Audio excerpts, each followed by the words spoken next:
જે આ સમૂહ લગ્નનું જે આયોજન થયેલું છે એના માટે મારા દરેક ભાઈઓને ધન્યવાદ કે જેમને આ બીજાની દીકરી એમને પોતાની કરી લીધી અને જે આ સમૂહ લગ્નનું આયોજન કરી આ 2 મહિના સુધી રાત દિવસ જે એક કરતા હોય અને આજે એમને પણ ખૂબ ધન્યવાદ આપણે આજે જે આ સમૂહ લગ્નની જે લહેર આપણે જોઈ રહ્યા છીએ એ આપણા સમાજના આગેવાનો તરફથી આપણે આ લહેરને આપણે માણી રહ્યા છીએ।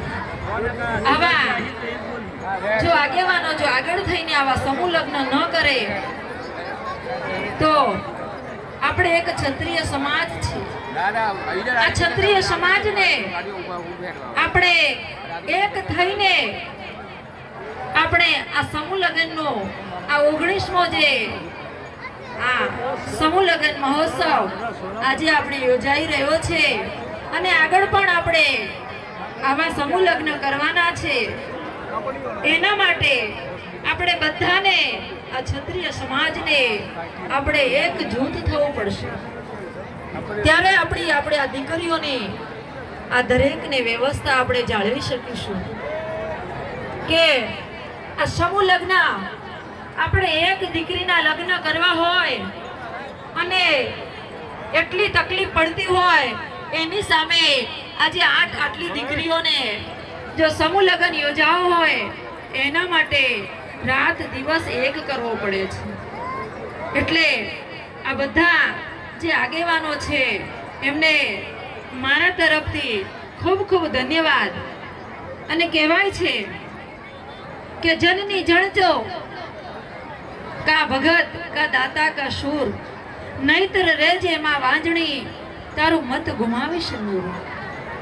આવા ક્ષત્રિય સમાજમાં આ ક્ષત્રિય સમાજ એવો કે આ માથું આપતા પણ જરાય ખચખચાતો નથી અને દાન કરવામાં પણ જરા પણ હિચકિચાતો નથી।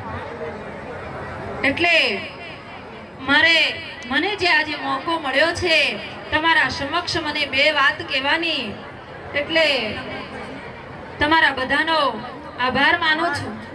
હવે આગળ અમારા ગુરુદેવ શ્રી એ પણ 2 વિચાર તમને આપશે। વધારે ટાઈમ ન લેતા મારા વાણીને વિરામ આપું છું કે આ દીકરી છે, આ દીકરી એ વાલનો દરિયો છે, એ બાપના માથાની એક પાઘડી છે। એટલે કહેવાય છે કે સાચવા જે મારી લાડકી દીકરી મારી પાઘલડી, કે આ પાઘડીનો જે આ કોઈ પણ દીકરીની સમાજની દીકરી હોય એના બાપની જો પાઘડી એના માથે રાખે એના માટે ધન્યવાદ છે। એટલે હવે આગળ મારા ગુરુદેવ શ્રી બેઠા છે એ પણ 2 વાતો તમને કરશે।